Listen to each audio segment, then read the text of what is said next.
Dit binnen de prognoses voor sneeuw te medio om een uur vier. Ze zeggen de min 4 op 1500 meter oer de Noordzee lezen en de Duitse bocht. Nog 4 buien zwaai.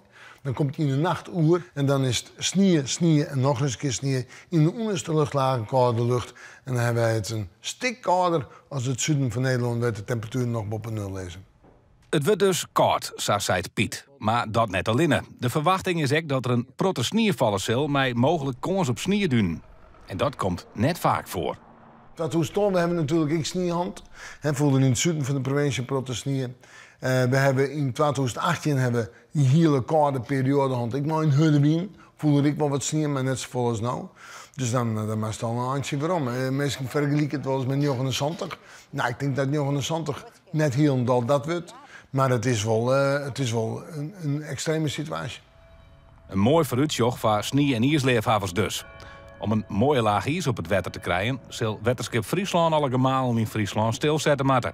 Piet Paulusma had het Wetterskip adviseren om dat zo gauw als mogelijk te doen. Het Wetterskip stelt dat dit nog net zo makkelijk is. Je kunt ze wel stilzetten, maar het wetter rint nog terug, zolang het nog net vriest. En ook in het begin van het vriezen, dan rint altijd nog wetter naar de leegste punt.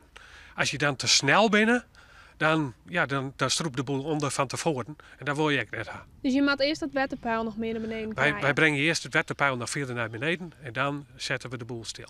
Dat is wel een zwerigheidje, want dan krijg je natuurlijk sneeuw en kelt in één keer. Dus als het dan bevriest, is sneeuwijs.